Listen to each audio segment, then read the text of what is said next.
अब वहीं अखिलेश यादव के बयान पर यूपी के डिप्टी सीएम केशव प्रसाद मौर्य ने हमला बोला।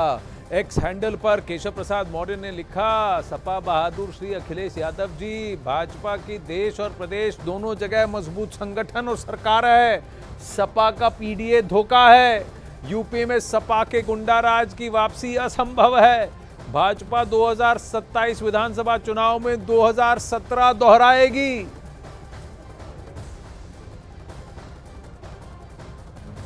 अब वहीं केशव मौर्य का एक्स पोस्ट अखिलेश यादव के उस एक्स पोस्ट के जवाब में है जिसमें अखिलेश यादव ने इशारों में योगी सरकार पर निशाना साधा था।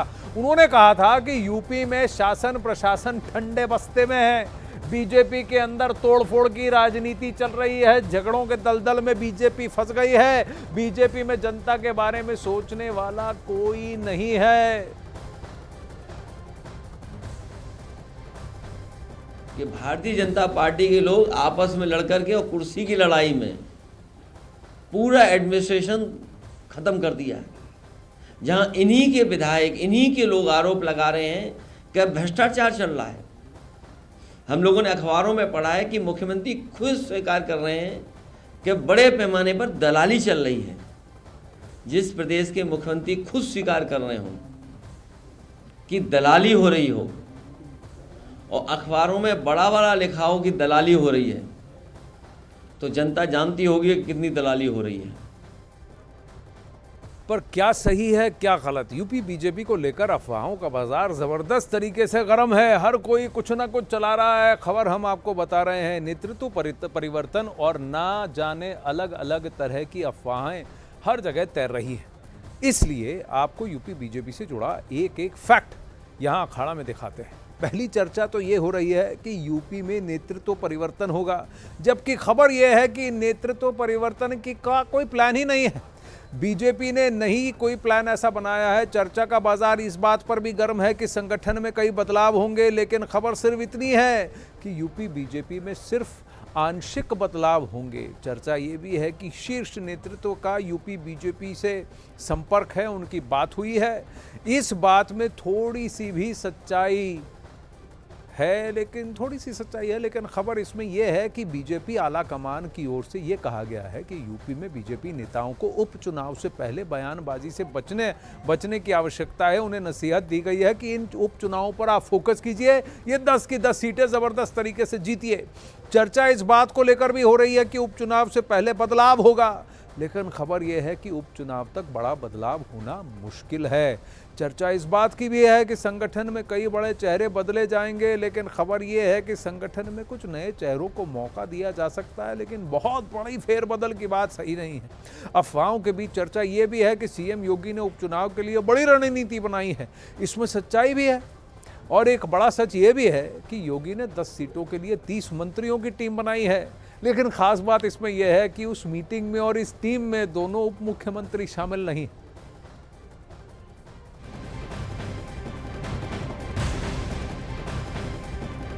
अब वहीं उत्तर प्रदेश से एक और बड़ी खबर आ रही है यहाँ अखाड़ा में कि योगी आदित्यनाथ ने उपचुनाव के लिए 30 मंत्रियों की स्पेशल टीम बना दी है, लेकिन सूत्रों के मुताबिक इस टीम में अपने दोनों डिप्टी सीएम को शामिल नहीं किया है। केशव प्रसाद मौर्य और ब्रजेश पाठक को अपनी चुनावी टीम में उन्होंने फिलहाल नहीं रखा है।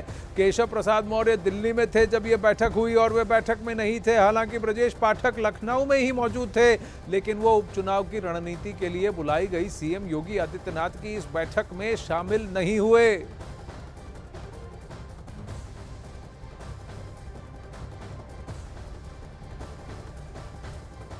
अमित सिंह लखनऊ से इस वक्त लाइव जुड़ रहे हैं। अमिताभ सिन्हा हमारे साथ यहाँ खबरों के अखाड़े में उतरे हैं। अमिताभ सिन्हा, बताइए, ये सियासी उठक पटक में क्या क्लैरिटी है टॉप लीडरशिप में, टॉप ब्रास में? जैसे सरकार में कहा जाता है 1 और 2 और उत्तर प्रदेश में नंबर 1, इनकी फ्रीक्वेंसी मैचिंग है कि नहीं है? आनंद, दो चीज़ें साहब, जब यूपी में आप नंबर 1 बोल रहे हो तो नंबर 1 को कैसे बदल देंगे? लोकप्रिय नेता हैं, वो भी लॉजिकल भी सोचो ना तो संभव नहीं होता है ये। और दूसरी बात जहाँ तक है, जो बीजेपी को कवर करते हैं, जो बीजेपी को समझते हैं, बीजेपी और संघ की पद्धति को समझते हैं, ऐसे नीजक रिएक्शन नहीं लेता आला कमान दोनों का, चाहे संघ का हो चाहे बीजेपी का। इसलिए नेतृत्व परिवर्तन की संभावना फिलहाल बिल्कुल नहीं है, ये बात मैं साफ कर देना चाहता हूँ। दूसरी बात, जो आप बोल रहे हो संगठन में फेरबदल, आनंद, संगठन में फेरबदल तो तय है ही। अध्यक्ष, केंद्रीय अध्यक्ष बदलना, राष्ट्रीय अध्यक्ष बदलना है, पूरी की पूरी पार्टी को पूरे देश में चुनाव में जाना है।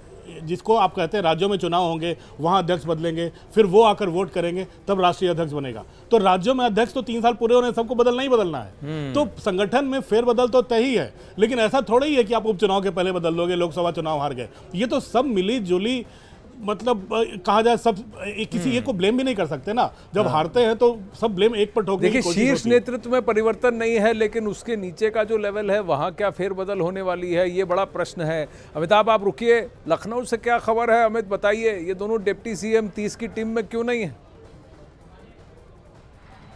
देखिए, जो 30 मंत्रियों को प्रभारी बनाया गया, उन्हें जिले की जिम्मेदारी दी गई है और एक जिले में मुख्यमंत्री योगी आदित्यनाथ ने 3 मंत्रियों को नियुक्त किया है। 3 मंत्री यानी 10 विधानसभाओं में उपचुनाव हो रहे हैं, यानी 30 मंत्री है। इसके अलावा संगठन के जो अध्यक्ष, उपाध्यक्ष, महामंत्री, मंत्री, ये जो हैं, इनकी भी ड्यूटी वहाँ लगेगी। कार्यकर्ताओं को पूरी तरीके से वहाँ पर जिम्मेदारी दी जाएगी, पन्ना प्रमुख को जिम्मेदारी दी जाएगी।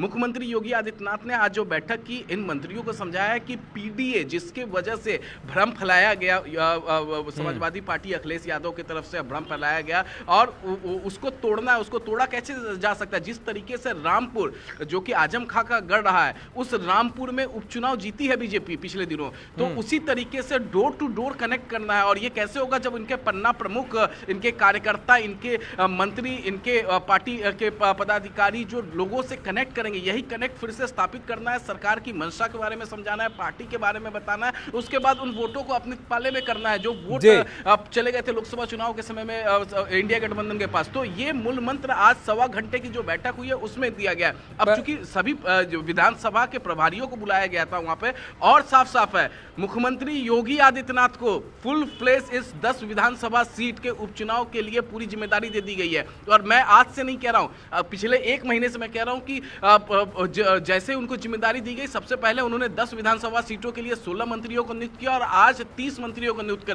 दिया। इसमें इन दोनों डिप्टी सीएम को क्यों, पर उसमें इन दोनों डिप्टी सीएम्स की भूमिका क्यों नहीं है? अमिताभ सिन्हा, ये बताइए। और क्या कहीं ये क्लैरिटी दे दी गई है कि उत्तर प्रदेश की कमान बिल्कुल सीधे महाराज के हाथ में ही है? क्या ये पूरी तरह से क्लियर सिग्नल है कि यूपी में योगी ही उपयोगी है? देखिए, मंत्रियों को जिलों का प्रभार देने का प्रचलन बहुत दिनों से है उत्तर प्रदेश में। पहले भी, पिछले टेन्योर में भी उन्होंने कई मंत्रियों को जिलों का प्रभार दिया था।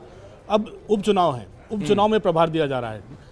केशव मौर्य और ये दोनों क्यों ना आए? क्योंकि इन दोनों से तलखी आनंद, आप जानते ही हो कि एक तनातनी लगातार चलती आ रही है। पिछले विधानसभा चुनाव में जब से केशव मौर्य हारे, फिर डिप्टी सीएम बने, तो एक होता है ना कि प्लेट टेक्टोनिक जिसे हमें कहते हैं, सतह पे दिख नहीं रही थी, लेकिन एक मूवमेंट थी नीचे। वो मूवमेंट हो सकता है अब खुलकर सामने आ गई हो। लेकिन लड़ाई की जहां तक बात है, आला कमान सुप्रीम है। आला कमान ने कह दिया, फोरम के भीतर बात उठाइए। जहां तक उनकी गैर मौजूदगी का सवाल है, हो सकता है वो दोनों डिप्टी सीएम हो, इसलिए राज्यों का प्रभार न दिया गया हो। एक पार्टी का लॉजिक तो ये भी है कि दोनों डिप्टी सीएम इसलिए उनको नहीं दिया गया है, उनके पास अपने काम है। पर रणनीति जब बन रही थी तब वहां नहीं थे, यानी कि सोचने वाले स्ट्रेटेजिस्ट और जो उत्तर प्रदेश की रणनीति है, वो कमान पूरी तरह से योगी आदित्यनाथ के हाथ में। लेकिन एक बात बताइए, संगठन से बड़ा कुछ नहीं, ऐसा कह गए अमित सिंह, केशव प्रसाद मौर्य एक्स पर। ये इशारा कुछ उनकी अगली भूमिका की तरफ तो नहीं है? उसके मायने क्या है?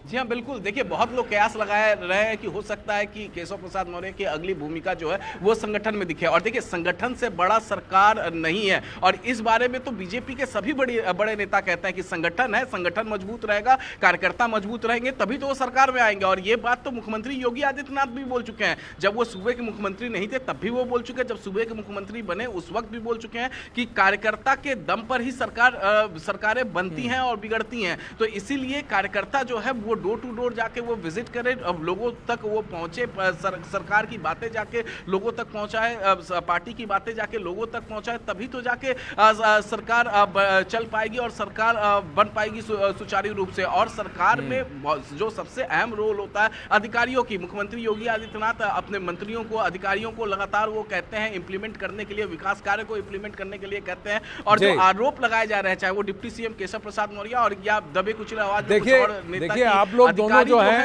अमित और अमिताभ, अमित और अमिताभ बहुत जल्दी अखाड़ा पे उतरते नहीं हैं, तो फिर इसलिए आपको थोड़ा रोकना बनता है और आपसे ये पूछना बनता है कि पूरे भारत भर के अंदर अगर किसी के कंधे पर हाथ रखकर चलें और कहा कि ये तो मेरे भी मुख्यमंत्री हैं, तो वो योगी आदित्यनाथ के बारे में अमिताभ प्रधानमंत्री नरेंद्र मोदी ने स्वयं कहा है।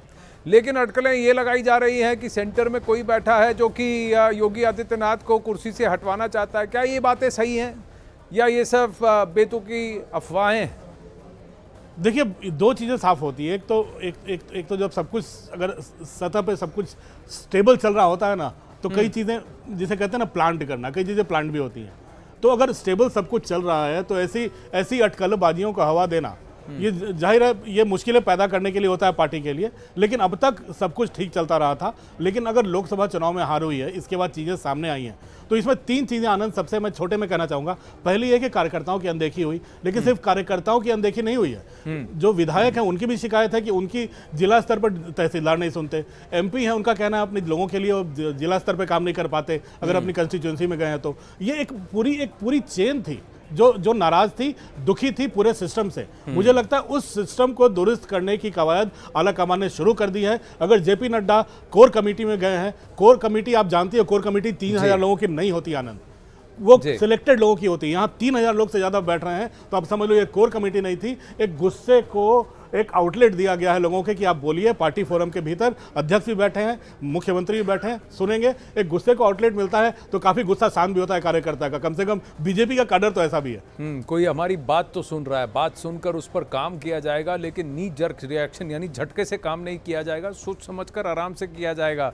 ये 10 जो उपचुनाव हैं ये बहुत क्रिटिकल हैं बहुत लोगों के लिए। अमित और अमिताभ, आपका बहुत बहुत धन्यवाद अखाड़ा में हमसे जुड़ने के लिए। उत्तर प्रदेश पे ही जुड़े रहते हैं। एक और खबर आ रही है। अब से कुछ देर बाद शाम 6 बजे CM योगी आदित्यनाथ उत्तर प्रदेश की राज्यपाल आनंदीबेन पटेल से मुलाकात करेंगे। माना जा रहा है कि आगामी विधानसभा सत्र बुलाने को लेकर यह मुलाकात हो सकती है। क्या कुछ और भी बात हो सकती है? हमारी नज़र इस पर बनी रहेगी। उत्तर प्रदेश में ही लोकसभा चुनाव के दौरान जो झटके बीजेपी को लगे, उससे बीजेपी सतर्क हो गई है। इसलिए पार्टी अब नए सिरे से उपचुनावों की तैयारियों में जुट गई है। ये तैयारी कितनी मुकम्मल करने की तैयारी हो रही है और उसकी एक रिपोर्ट, एक पड़ताल हम आपको दिखाते हैं।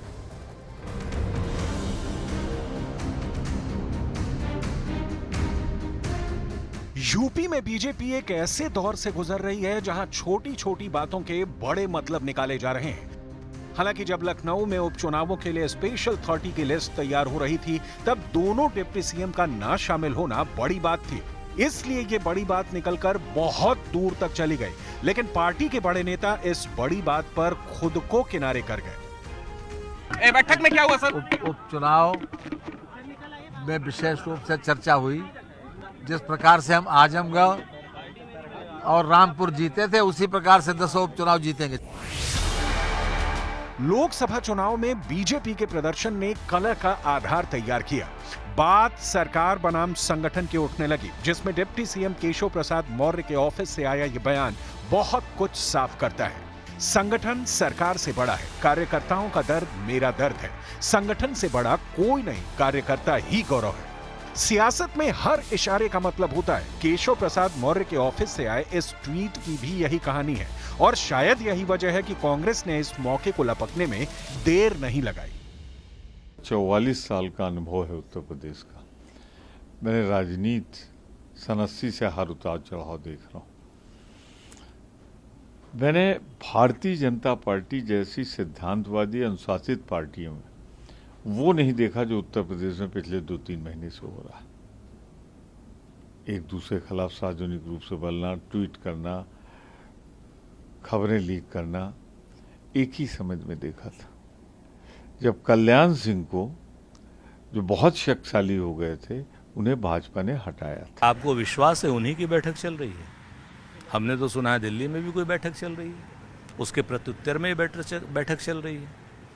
अब वो कहते हैं ना कि समंदर ये तेरी खामोशी कुछ और कहती है, मगर साहिल पे टूटी कश्तियाँ कुछ और कहती हैं।